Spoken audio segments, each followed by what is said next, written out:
Abran sus Biblias en el libro de Apocalipsis, capítulo 13 del libro del Apocalipsis. Y antes de leer el versículo 11 en adelante, Apocalipsis 13, el 11 en adelante, quiero recordarles a todos ustedes que el espíritu más poderoso que hay en el mundo no es el de la brujería, no es el del ocultismo, no es el de la magia. El espíritu más fuerte que ha operado desde el principio de la humanidad hasta que Cristo regrese, y este espíritu es el que se va a manifestar finalmente, es el espíritu religioso.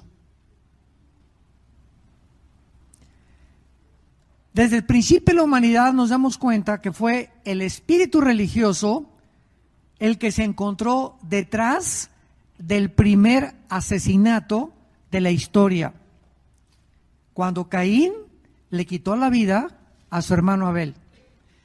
Dios les había dicho ya a Adán y Eva desde que los vistió en el huerto del Edén, Génesis capítulo 3, que tenían que acercarse a él a través del derramamiento de sangre. Porque dice Hebreos 9 que sin derramamiento de sangre no hay remisión de pecados. Entonces vemos que cuando estos dos hermanos se acercan a Dios, cuando la primera vez que Dios les pide la ofrenda, Caín se acerca con lo mejor del campo, con un fruto del campo, con un fruto de su esfuerzo. Y Abel se acerca a Dios matando un animal, que era lo que se requería.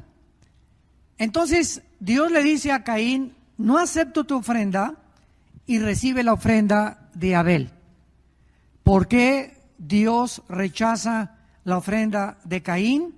Simplemente porque Caín se estaba acercando a Dios a su propia libertad, a su propio albedrío, sin que él respetara lo que Dios había establecido que había acercarse a él. Podemos decir de una forma muy clara que el origen de las religiones se encuentra en Caín. ¿Qué cosas son las religiones? Bueno, desde Caín hasta nuestros días, todos los seres humanos traemos la eternidad en el corazón. Eclesiastés 3, versículo 11. O sea, fuimos creados a la imagen y semejanza de Dios.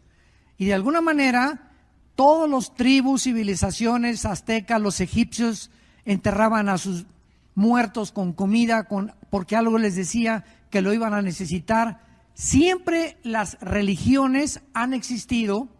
Como decía el psicólogo Sigmund Freud, vienés, el hombre es incorregiblemente religioso. Nunca ha existido ninguna tribu, ninguna religión, ninguna civilización que no haya tratado de alguna forma adorar al sol, la luna, y si no, agarran una piedra y la levantan y le dan forma de un hombre, o madera y forman un ídolo, o yeso, o cemento. Pero el hombre se ve impelido siempre a través de la historia de adorar a algo o a alguien. Y cuando Cristo viene al mundo, en Juan 4, cuando se enfrenta con la mujer samaritana, encontramos este espíritu, donde Cristo claramente, de una forma que parece imperceptible, pero que contiene una profundidad inmensa teológicamente, la mujer samaritana era una mujer con 5 maridos, la chulis. Era una mujer que no podía recoger el agua antes de las 12 del día, porque antes de las 12 del día las mujeres que no eran adúlteras y que no eran prostitutas recogían el agua. Pero ella, cuando Cristo se encuentra con ella a las 12 del día, dice la Biblia en Juan 4, y le era necesario a Jesús ir a Samaria. O sea, Dios el Padre le arregló una cita a Dios su Hijo para encontrarse a cierta hora donde el Padre sabía que esta mujer iba a estar y su Hijo la pudiera encontrar. Era una cita hecha ya desde antes en la agenda de Jesucristo. Ya estaba esta senda agendada por el Padre, para que este encuentro se llevara a cabo. Y entonces esta mujer, a pesar de todos sus 5 maridos con el que vivía, no era su marido. O sea, cuando Cristo le encuentra, era una mujer que estaba viviendo en Amaciato. Y Cristo le dice: 5 maridos has tenido y con el que vives ahorita no es tu marido. Entonces, a pesar de que esta mujer era una mujer inmoral completamente, le dice a Cristo, era religiosa. Esto es increíble, ¿verdad? O sea, a pesar de que era tan inmoral, era religiosa. Y le dice a Cristo: nuestros padres nos enseñaron a adorar en ese templo, y ustedes los judíos dicen que es en Jerusalén. En otras palabras, vivimos en un mundo donde actualmente se pregunta: ¿cuál de todas las religiones es la verdadera? Unos dicen que los mormones, otros que los sabáticos, otros que los evangélicos, otros que los católicos, otros que los sabatistas. Entonces, hay una confusión impresionante en el mundo cuando la gente no entiende que el cristianismo no es una religión. Y entonces Cristo acaba con toda esta controversia cuando le dije a la mujer samaritana: mira, mujer, ni en ese monte ni en Jerusalén se adora al Padre. Y Cristo le dice: créeme a mí. O sea, ninguna religión nos lleva a Dios, es Jesús. Y Cristo no bajó del mundo a traernos una más de las cientos de religiones que existen. Cristo bajó del mundo a reconectarnos con su Padre, a traernos la vida eterna, a quitar la muerte y sacar a la luz la vida y la inmortalidad. Entonces, cuando me preguntan, y cuando digo formas aquí en Estados Unidos que aplicas, ¿qué religión tiene? Le pongo: no tengo ninguna religión. ¿Cómo que no tiene usted ninguna religión? No, yo no tengo ninguna religión. Entonces, ¿no es usted cristiano? El cristianismo no es una religión. Es una relación personal, viva, orgánica, con un hombre que vive, que se llama Jesús.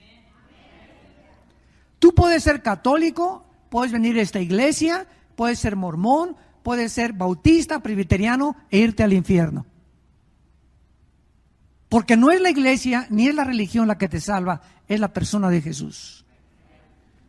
Y si no nos divorciamos de este pensamiento, de millones de gentes que llegan a las iglesias creyendo que al formar parte de una iglesia ya son cristianos, es como entrar a McDonald's y salir y creer que eres una hamburguesa. O que McDonald's, por entrar a McDonald's, te convierte en una hamburguesa. Entonces, venir a la iglesia no te hace cristiano. Pertenecer a una religión no te hace cristiano. Nos hace cristiano cuando personal e individualmente nos encontramos con Jesús.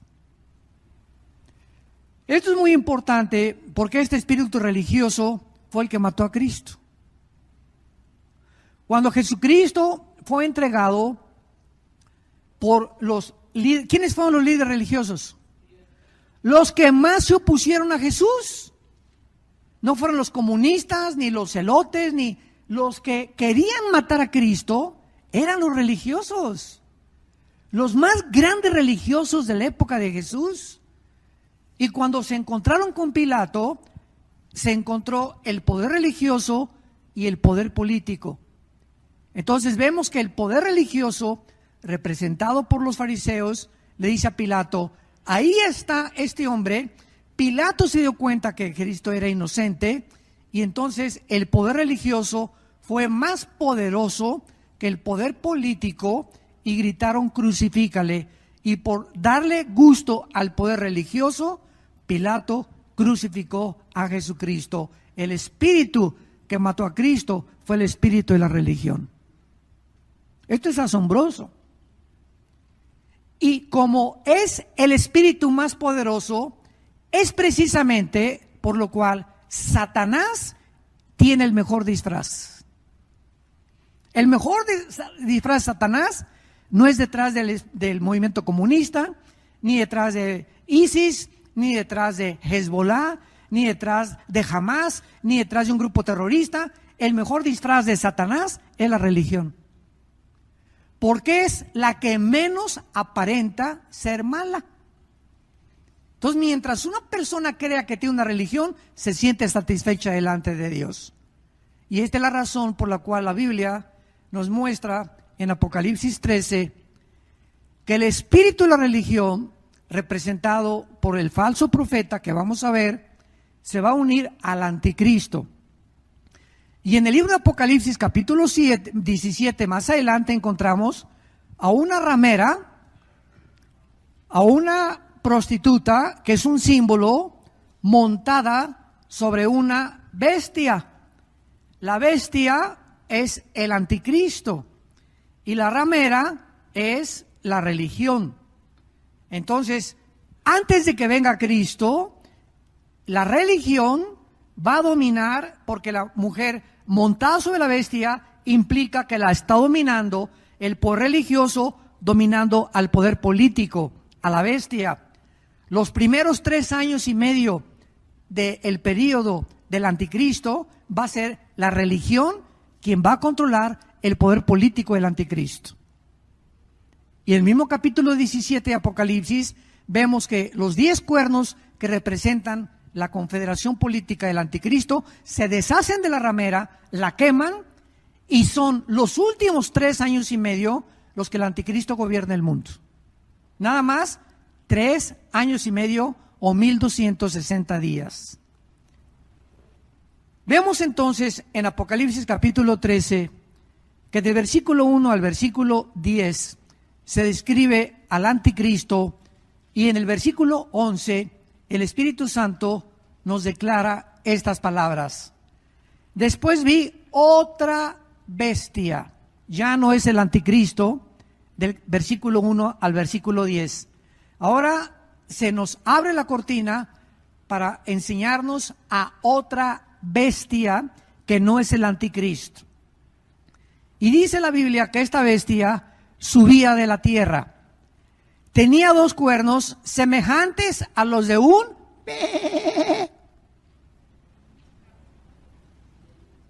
O sea, esta es una bestia, es un depredador, es alguien cruel, es alguien sanguinario, es un pederasta, es un violador, es una persona que no podía tener ningún título que le pudiéramos adjudicar, peor que el Espíritu Santo le tuvo que poner bestia.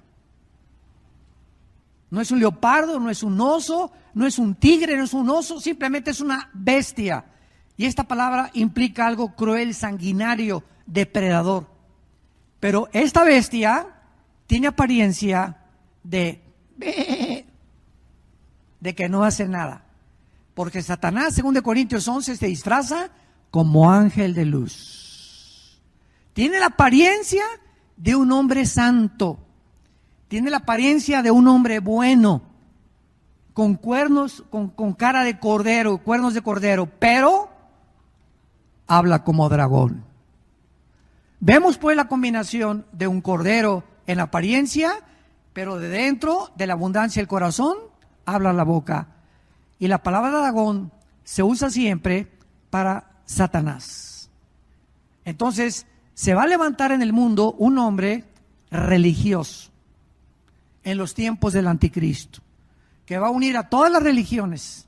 Y sabemos que este espíritu religioso va a tener su centro en el Vaticano.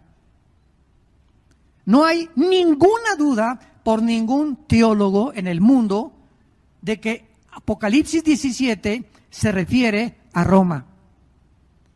Y no nos da tiempo de ver todo esto para demostrarlo, pero vamos a ver que va a ser uno de los papas, y esto lo podemos decir abiertamente y con dogmatismo total. Un papa va a ser el último líder religioso del mundo. Y a través de los últimos 20 siglos, ¿quiénes han gobernado Europa? ¿Quién gobernó Europa durante 18 siglos? Los papas. Los papas ponían al rey de Francia, al rey de Holanda, al rey de España, al rey de Inglaterra. No hacía en 18 siglos el poder político nada si el Vaticano no lo autorizaba. Entonces, el Imperio Romano que termina en el año 320, cuando Constantino, que fue el último emperador, es derrotado y absorbe el cristianismo. El Imperio Romano, decimos en México, es la misma gata, pero revolcada. El Imperio Romano ya no, desde el año 300 hasta nuestros días, ya tiene otra cara. Ya no es el poder político, sino que se vuelve un poder religioso, pero político. Y el Vaticano es la única religión en el mundo que tiene un estado propio, policía propia, bancos propios y un lugar en las Naciones Unidas. Jesús, María y José y el burrito que los acompaña. Ni el Islam, ni el judaísmo, ni el hinduismo, ni ninguna religión que tú me menciones tiene el poder político que tiene el Vaticano. Y los primeros casi 70, 80 papas que hubo eran homosexuales, eran pederastas, se casaron, mataron a su mamá, mataron a sus hermanas. Era lo peor que ha habido en la historia, el papado. El papado fue el que mandó matar a más de 500,000 de cristianos cuando Torquemada el Español estableció la Inquisición por órdenes del Papa, para que cualquiera que se negara a aceptar el catolicismo lo quemaran y lo torturaran y lo martirizaran. 500 años. Fue bajo el Papa que mandaron a los cruzados. ¿Han visto todas las películas de los que se ponían aquí la cruz? Los tiempos de las cruzadas, 1100, 1200 después de Jesucristo, que mandó el Papa con un hombre llamado San Ignacio de Loyola. San Ignacio de Loyola lo nombró el Papa Caballero para que fuera a Jerusalén a matar a todos los musulmanes y a sacarlos de Jerusalén. Y desde entonces el Islam, los musulmanes, odian con odio jarocho a los cristianos. Porque cuando los musulmanes oyen de cristianos, nos confunden a nosotros con los católicos. Y nosotros los cristianos no tenemos vela ni entierro con el catolicismo romano. El catolicismo romano ha sido la prostitución, ha sido la degeneración, la adulteración del cristianismo. Y del año 320, escuchen, hasta el año 1961 se introdujeron al cristianismo 38 herejías. Oración a los santos, elevaron a María corredentora, que no solamente Jesús es el que salva, sino también María. Le elevaron a la Madre de Dios. Imagínense nada más, si Dios tiene madre, pues entonces ella es diosa.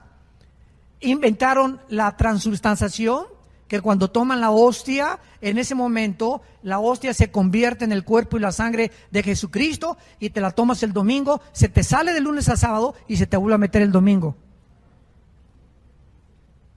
Inventaron en 1860 que el Papa era infalible, la infalibilidad papal, o sea que cuando el Papa habla ex cátedra, y lo que dice el Papa es Dios hablando. Y vemos que todos los papas se han contradecido unos a otros. Durante casi 20 siglos se introdujeron y la Biblia se cerró. Y hasta 1961, uno de los mejores papas que ha habido, Juan XXIII, un gordito simpático, él, quién sabe cómo le cayó una Biblia en sus manos. Y entonces Juan XXIII comenzó a leer la Biblia y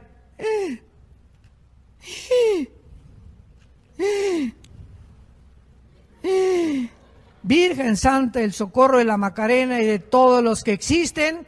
Y Juan XXIII descubre por primera vez, es el primer papa, en el segundo concilio ecuménico de 1961, de que estaban equivocados. Y él quita la misa en latín. Yo me acuerdo todavía de niño que mi abuela nos llevaba a misa, y yo cuando era niño, ¿verdad?, a los 12 años yo quería ser cura, porque fuimos educados en colegios lasallistas en Acapulco, en México, y pues aprendí un poco de latín para saberle contestar al padre, porque acuérdense los acólitos antes que había, el padre se acercaba y decíamos, el padre decía, introigo al altar de Dei, o sea, me introduzco al altar de Dei, adiam collectifica juventudes mea, tu et tues Dios, quea cortitud portitudes tuistis, o sea, me acerco al altar de Dios a ofrecer el sacrificio por los vivos y por los muertos. Y nosotros los acólicos nos acercábamos con él y me acuerdo que yo cada vez que me ponía atrás del altar me bebía el vino tinto. Y ahí me di cuenta que no podía ser cura. Me comenzó a doler la conciencia. Bueno, pero esa es otra historia. Pero así es como Juan 23 fue el que quitó el latín, mandó quitar las imágenes y ahora casi en la mayor parte de las imágenes en las iglesias católicas ya no hay santos. Hay en los pueblitos, en México no se las quitas, pero ni de chiste porque te crucifican. Entonces quitó las imágenes, se permitió ya la música y gracias a Dios, de los 60 del siglo pasado, los católicos por primera vez en la historia han comenzado a leer la Biblia. Y ahora hay miles de católicos que van a estar con nosotros en el cielo. Cantidad de católicos y va a haber miles de evangélicos que van a estar en el lago de fuego. Entonces, no todo el que me dice Señor, Señor, hay católicos que no tienen el conocimiento que tú y yo tenemos, que no han venido a estos seminarios, sin embargo, de alguna forma, leyendo la Biblia, se han encontrado con Jesús. Y le han pedido entrar a su corazón, y eso sí, es algo que es garantizado. Si realmente recibieron a Cristo, tarde o temprano se van a tener que salir de la iglesia católica. No pueden permanecer ahí mucho tiempo. Muy bien. Entonces, se introducen más de 37 herejías, ya podríamos aquí estar contándolas todas las que se introdujeron, pero este espíritu religioso es donde mejor opera Satanás, a través de las religiones. Es su mejor disfraz, porque precisamente en el siglo XX es el siglo donde más ateos ha habido. ¿Sabían ustedes eso? Nunca en la historia ha habido tantos ateos como en el siglo XX. Y es interesante que el siglo XX ha sido el siglo donde más tecnología y donde más avances científicos el mundo alcanzó. Llegamos a la Luna en 1969, 1929 Alejandro Fleming descubre la penicilina, 1943 Enrico Fermi y Oppenheimer descubren la fisión del átomo bombardeando el uranio 235 produciendo la fisión nuclear, 1954 se lanza la primera plataforma espacial, 1970 el primer celular, 1975-80 nace la red de internet y vemos nosotros que en menos de 50 años el mundo alcanza un nivel de tecnología. Ahora todos los niños sus juguetes no son la matatena, ni las canicas, ni el trompo, son los iPhones. Y ahí están los niños, ¿verdad? De 2, 3 años con los iPhones jugando, etcétera, etcétera. Ya todo es absolutamente tecnología. Y esta tecnología hizo que el hombre se ensoberbeciera y produjo a los ateos como Carlos Marx fue ateo, que fue antes del siglo XX, Friedrich Nietzsche, Bertrand Russell, Jean-Paul Sartre, Richard Dawkins, Christopher Hitchens, Sam Harris. Y es una lista de ateos impresionantes que se comenzaron a oponer al cristianismo y a decir que si tú eras cristiano no tenías capacidad intelectual, porque ser ateo era ser inteligente. Y cuando tú vuelvas a oír eso de algún maestro en tu escuela, ustedes que van a la universidad y sean jóvenes aquí, nada más recuérdales a los maestros que antes del siglo XX todos los más grandes científicos fueron cristianos. Blaise Pascal, Isaac Newton, Luis Pasteur, el mismo Alberto Einstein dijo: Dios no juega a los dados con el universo. Entonces, ¿de dónde sacan esa tontería, verdad? De que, a ver, ¿qué científico se puede igualar a Blaise Pascal, físico matemático francés, o a Isaac Newton? Ninguno. Pero vemos nosotros de qué forma se ha ensoberbecido el mundo. Y ahora nos damos cuenta en la Biblia que se acerca el tiempo que se va a levantar este líder religioso y existe este movimiento ya en el mundo y se llama el movimiento ecuménico, el ecumenismo. Quiero decirles lo siguiente: el año pasado nosotros vivimos en la ciudad de Dallas, Texas, viajamos 2 veces, al mes casi a México. Ahí tenemos las oficinas y todo, ahí grabamos los programas de televisión. Y en Texas, el Papa Francisco mandó a Texas, no sé si aquí a Colorado, ellos le llaman delegados apostólicos. Y mandó un delegado apostólico a Texas, estuvo en Fort Worth, estuvo en Amarillo, Texas, estuvo en Oklahoma, y juntaron a pastores. Venía en representación de Francisco y pasaron un video grandísimo donde a los pastores les dieron un desayuno, los atendieron de maravilla, y donde el Papa Francisco habla pidiéndonos a los pastores que regresemos al rebaño. No se imaginan la cantidad de pastores que firmaron la declaración, con el propósito de que todos oremos por la paz. Se disfrazó con ese disfraz y con la carita que tiene de borreguito a medio morir. Francisco, hermanitos, ¿verdad? Él es argentino, etcétera, etcétera. Quiero decirles que Dios nos ama a todos y que vamos a juntarnos a luchar por la paz, a luchar por la pobreza, bla, bla, bla. Son bienvenidos. Y se formaron delegaciones y fueron al Vaticano a visitarlo, a abrazarlo y a reconocerlo como un líder espiritual. Pero antes de Francisco, el que inició el movimiento ecuménico fue Juan Pablo II en la ciudad de Asís, en Italia. Y el Papa Juan Pablo II unió a más de 500 líderes del mundo, escuchen, y entre todas las religiones había chamanes, brujos y magos, que se juntaron todos, dizque para orar por la paz. La Biblia dice en el libro de Amós, ¿podrán caminar dos juntos si no estuvieran de acuerdo? ¿Podemos realmente unirnos a todas las religiones bajo la bandera Peace and Love, para que todos seamos uno como Él es uno? Espérame tantito, somos uno por la verdad. Y si lo que tú predicas es un evangelio que no es el evangelio de la gracia de Dios, tú no puedes llamarte mi hermano. Y yo me acuerdo finalmente, para entrar aquí rápidamente a estudiar el falso profeta, todo esto les va a servir a ustedes como un antecedente para que sepan en dónde nos encontramos. Hace algunos años teníamos nosotros desayunos en un hotel en México, en Mar Isabel Sheraton, y prediqué una conferencia titulada El aborto y la Biblia. Entonces, como a las 3 semanas, me llegó una carta del arzobispo de Washington. Nos llegó a las oficinas diciéndome, señor Alducin, los felicitamos por su movimiento religioso, etcétera, etcétera. Y me doy cuenta, me decía este arzobispo, que ustedes están de acuerdo con nosotros, porque la Iglesia Católica también está en contra del movimiento LGTB y en contra también del aborto.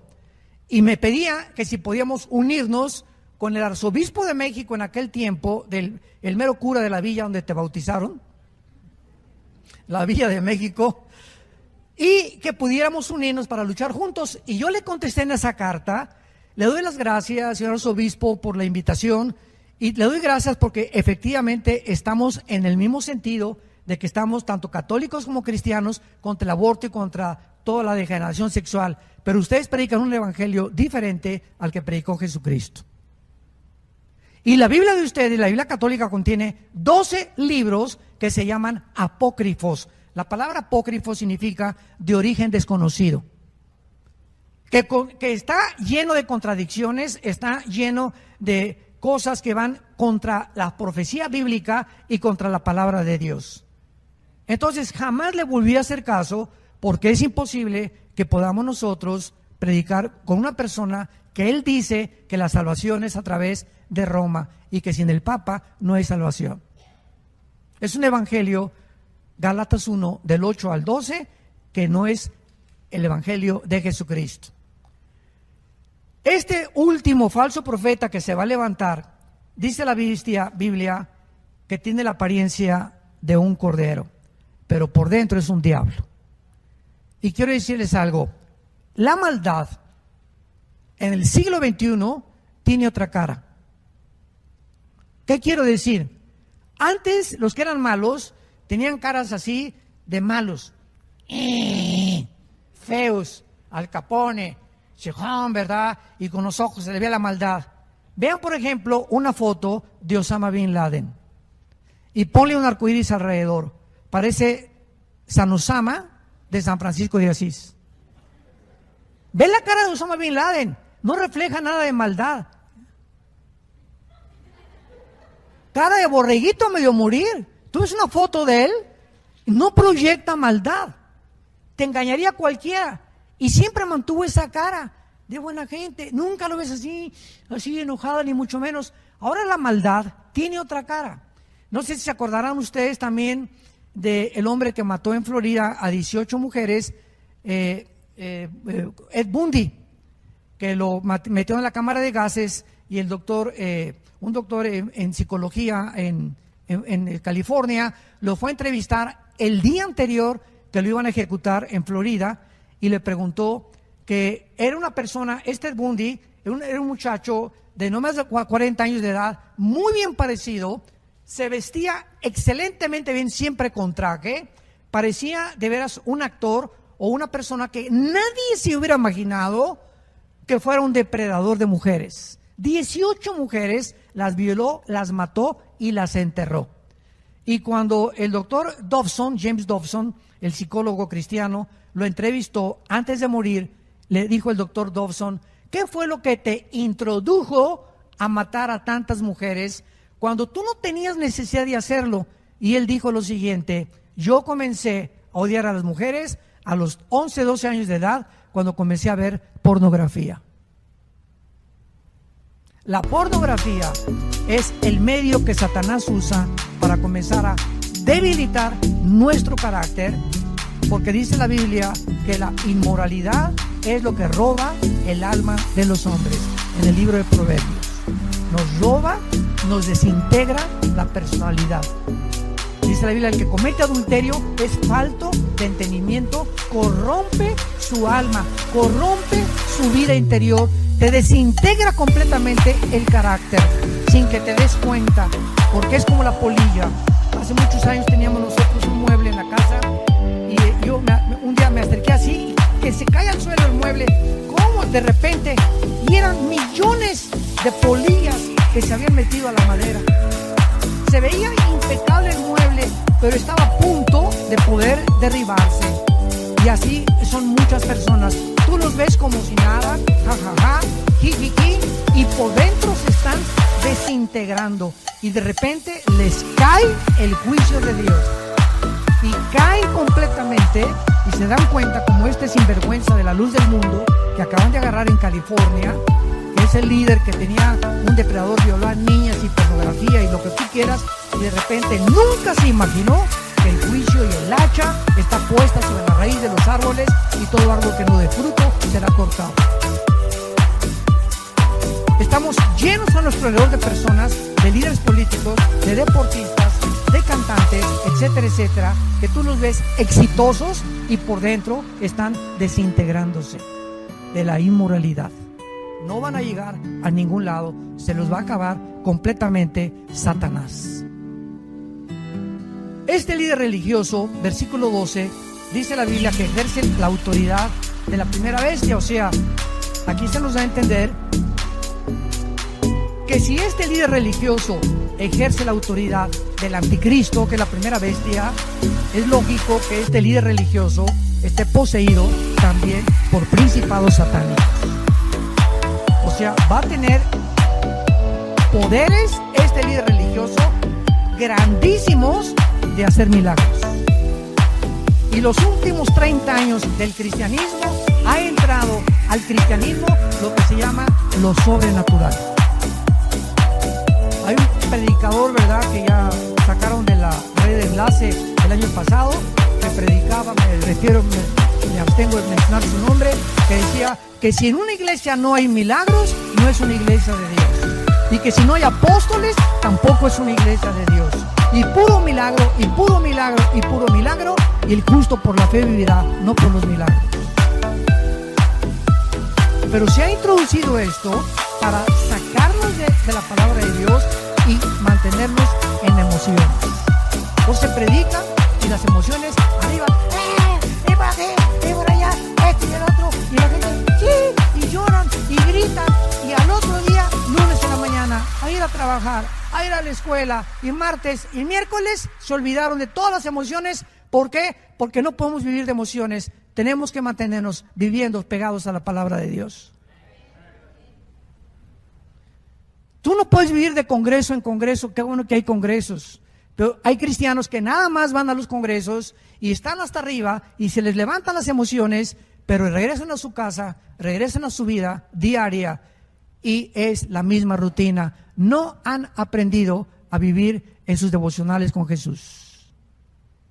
Y eso es lo que nos sostiene la palabra de Dios. No las señales ni los milagros. Una vez me dice una persona, es que si yo veo un paralítico levantarse de la silla de ruedas, voy a creer. Ok, se levanta un paralítico de la silla de ruedas, ¿y qué va a producir en ti? ¿Emociones? ¡Qué barbaridad! No, sí es cierto, pero una cosa es importante. Esas emociones y esa sorpresa que viste de ese milagro, ¿cuánto te va a durar? ¿2 días? ¿3 días? Si tú no eres renacido por la simiente de la palabra, lo que tú veas y los milagros que vean no cambian ni convierten el alma. Lo que convierte es la predicación de la palabra de Dios. La fe es por el oír y el oír por la palabra de Dios. Si no es a través de la prédica del Evangelio de Jesucristo, las personas que están viniendo a Cristo son personas engañadas. Y las iglesias están llenas en el mundo, llenas de cristianos que se dicen cristianos y jamás se han arrepentido de sus pecados. Es más, ni siquiera se les ha predicado qué es el arrepentimiento, porque ahora se enseña que no hay necesidad de arrepentirse. Virgen de todos los santos. Muy bien, dice la Biblia que este líder religioso va a tener el poder satánico del anticristo.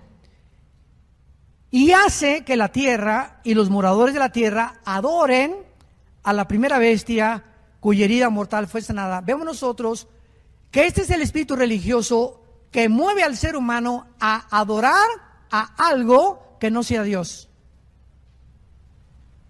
Y en eso se caracterizan las religiones. Por ejemplo, ¿sabían ustedes que el budismo es una religión, verdad? ¿Correcto? ¿Pero sabían que el budismo es ateo? ¿Cómo? ¿Hay una religión que es atea? Pues que no todo lo que es Dios se considera religioso. No, la misma ideología comunista, ahora el comunismo se considera una religión. Vean ustedes el desconocimiento tan grande que existe en la gente de lo que es una religión y lo que es una ideología. Es un sincretismo y una mezcla de arroz con frijoles y con carne de puerco y con tlayudas y con pozole poblano. Es impresionante lo que está pasando en el mundo y los programas de televisión dicen esto y aquello y la gente escucha y nadie sabe realmente qué es la verdad. Entre tantas mentiras que la gente está escuchando todos los días a través de los medios de comunicación. Y esta es la razón por la cual el budismo se encuentra dentro de las religiones. Vayamos rápidamente, antes de regresar a Apocalipsis, a Hechos capítulo 17. Y veamos este fenómeno de las religiones. Y estoy seguro también que a muchos de ustedes en este momento están sorprendidos. Y les va a sorprender todavía más lo que vamos a seguir hablando. Decía mi abuelita, ay, nanita. Ay, nana. Hechos 17, versículo 22 en adelante, el apóstol Pablo llega a Atenas. En ese tiempo, Atenas era la gloria de la filosofía. Los grandes hombres Demóstenes, Sócrates, Platón, etcétera, etcétera. En los tiempos de Pablo había un gran filósofo llamado Zenón y tenía unos discípulos que eran los epicúreos. Dice el versículo 18, algunos de los epicúreos y los estoicos disputaban. Estos dos grupos de filósofos habían en tiempos de Pablo. Los epicúreos decían que lo único que era y prevaleciera la verdad, y los otros el placer. Discípulos de Zenón. Entonces, hicieron un montículo los filósofos en Atenas, y a ellos les encantaba, se dedicaban todo el día a estar pensando en alguna idea diferente. A ver quién tenía ideas diferentes. Es lo que es la palabra filosofía. El amor, filos, sofos. Filos, amor, sofos, sabiduría. ¿Quién es un filósofo? Alguien que ama sus pensamientos. Entonces, todos los seres humanos somos filósofos. Porque si tú amas las películas, eres filósofo del cine, eres un cinéfilo. Si tú amas la inmoralidad y tienes relaciones con tu novia y fornicas con tu novia, esos son tus pensamientos. Tú amas esos pensamientos. Todo lo que tú ames en tu mente te hace filósofo. Amas lo que tú tienes y lo que has oído o las ideas que te han enseñado en la escuela, en tu familia o en la universidad. O tus amigos o tu compadre, etcétera, etcétera. Entonces, ahí estaban todos los filósofos llenos de ideas, invitaban a la gente a que pasara y a ver, cuéntanos tú qué piensas del mundo, cuál es tu perspectiva de los dioses, o si hay dioses, si no hay dioses, del universo. Y entonces dice la Biblia en el versículo 22, Pablo, que lo invitan, iba pasando por Atenas, lo invitan y puesto en pie en medio del Areópago, dijo lo siguiente. Escuchen con mucha atención lo que Pablo les dice a estos filósofos de Atenas. Varones atenienses, en todo observo que son muy ¿qué? No les dijo pensadores, no les dijo filósofos, no les dijo grandes hombres de letras, les llamó religiosos. A los que les interese, apunten la palabra que se tradujo religiosos aquí. Y es la palabra griega deisi, daimon, esteros. Deisi, daimon, esteros, que significa amor a los demonios. La palabra demonio viene de la palabra daimon. Deisi, daimon, esteros. ¿Quién es una persona religiosa? Sin que esa persona lo sepa, es una persona que está adorando, creyendo que a un Dios y realmente está adorando ídolos. Demonios que se encuentran detrás de los ídolos. En todo observo ustedes que son muy religiosos, porque pasando y mirando vuestros santuarios, hallé un altar en el cual estaba otra inscripción: al Dios no conocido, al que ustedes adoran sin conocerle, es a quien yo les anuncio. Los atenienses levantaron un monumento grandísimo y le pusieron al Dios desconocido. Los atenienses, hace 2000 años, representaban toda la historia de los seres humanos. Toda la historia de los seres humanos y todas las religiones son movimientos que no saben a quién están adorando. Y fue lo que le dijo Cristo a la mujer samaritana: ustedes adoran lo que no saben. Mi Padre es espíritu y los que le adoran en espíritu y en verdad. Cristo baja al mundo a revelarnos a quién debemos adorar. ¿Quién debe ser el objeto de tu adoración? No es tu esposa, no son tus hijos, no es tu trabajo, no es el deporte, no es el dinero, no es el sexo. Nuestro objeto, el autor y consumador de nuestra fe, es el Hijo de Dios. No hay otro fundamento más que Jesucristo. Y si no estás parado en Jesucristo, y no es Jesucristo el objeto de tu adoración, eres un idólatra. Aunque tú no sepas que lo eres, la Biblia te descubre tu corazón y te lo dice el Espíritu Santo: estás adorando lo que no sabes. ¿Por qué? Porque te lo enseñaron tus papás. Nosotros, por ejemplo, fuimos creados en el catolicismo, como todos los latinoamericanos. El 80% nacimos en hogar católico, crecí católico. Yo a los 12, 13 años descubrí, cuando era acólito y cuando quería ser cura, las mentiras que estaban escondidas detrás de estos hombres, y cómo la mayor parte de los curas son pederastas porque les prohíben casarse, cuando la Biblia manda que se casen. 1 Timoteo capítulo 3. ¿Y por qué el Vaticano les mandó que no se casen? Porque si se casan ya no pueden mandar dinero al Vaticano, porque tienen que gastarlo con la esposa y los hijos. Ándele. De todo hay un objetivo satánico.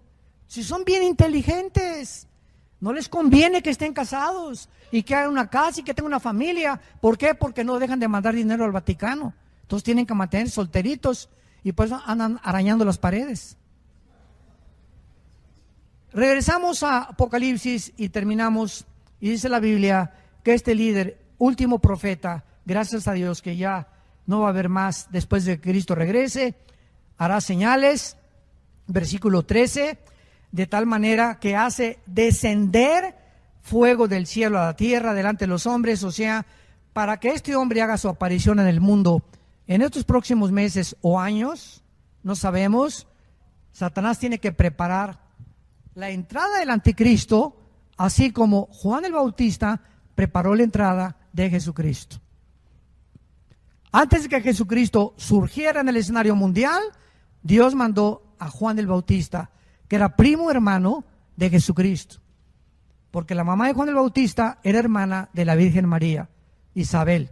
Entonces Juan el Bautista prepara el camino y cuando aparece Jesucristo, ya el mundo comenzaba ahí en el Medio Oriente a oír la palabra de Dios, después de 400 años que se cerró la palabra de Dios desde Malaquías, que fue el último libro del Antiguo Testamento. El anticristo va a hacer lo mismo. Antes de que el anticristo surja, Satanás va a mandar a un falso profeta a que le prepare el camino al anticristo.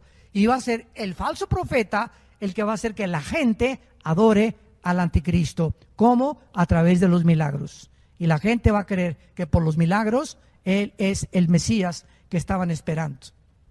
Ahora ven lo que dice el versículo 14, engaña a los moradores de la tierra con las señales que se le ha permitido hacer en la presencia de la bestia, o sea, del anticristo, mandando a los moradores de la tierra que le hagan imagen. Ahí está otra vez el espíritu religioso obligando, coercionando a los seres humanos para que adoren a los demonios, para que adoren al anticristo, que es ni más ni menos que Satanás.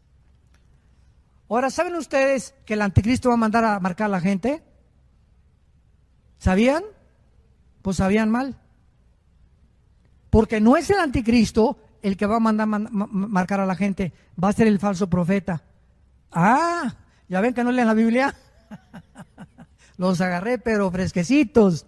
Dice el versículo 15, y se le permitió infundir aliento a la imagen de la bestia, está hablando el falso profeta, para que la imagen hablara e hiciera matar a todo el que no lo adorara.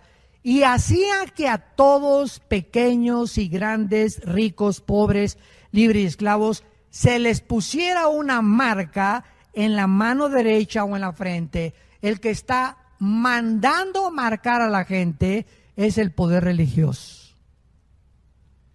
El poder que controló Europa 18 siglos volverá a controlar el mundo antes que Cristo regrese.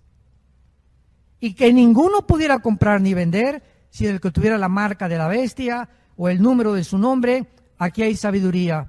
El que tiene entendimiento cuenta el número de la bestia, porque es número de hombre y su número es 666. El 666. Quiero terminar. ¿Saben ustedes que la Biblia tiene una relación con los números? ¿Por qué Dios escogió que la Biblia fuera escrita en hebreo, muy poco arameo en el libro de Daniel y todo el Nuevo Testamento en el griego?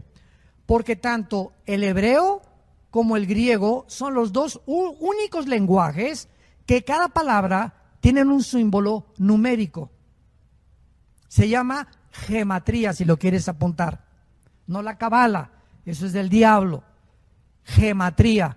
Por ejemplo, ¿se acuerdan ustedes que la B en el griego es el 5? ¿Se acuerdan? La B con un 1, el 6. La B con 2, 7. La B con 3, 8. El 10, una X. El 1 y la X, el 9. 2X, el 20. 3X, el 30, L 50, y así nos seguimos. Tienen un número que equivale a una letra, lo mismo el hebreo.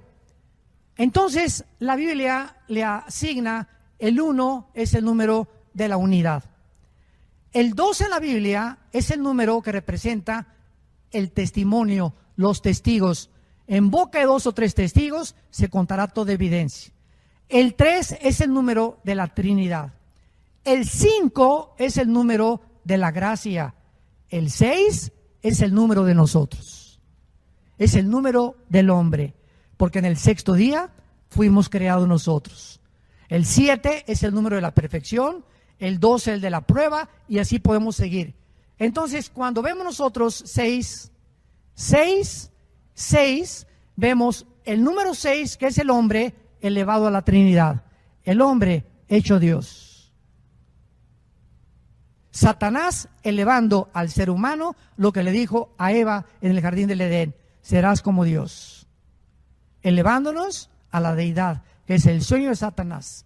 Fue el sueño de los césares romanos, que se hicieron dioses y fueron adorados como dioses.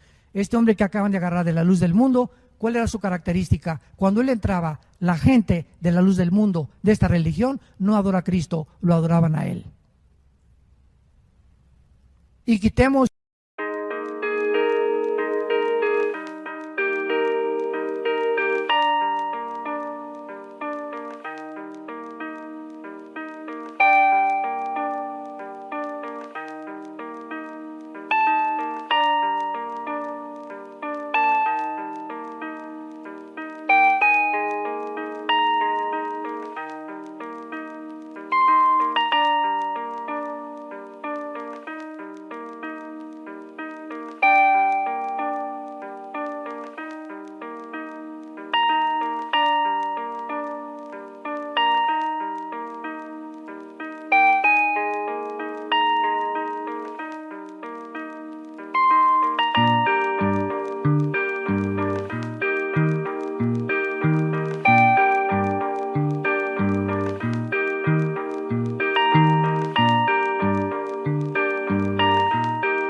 los ojos de adorar a ningún ser humano. Y no hagamos de ningún ser humano un ídolo, porque la verdad ha resplandecido en nuestro corazón. Adoremos a Dios.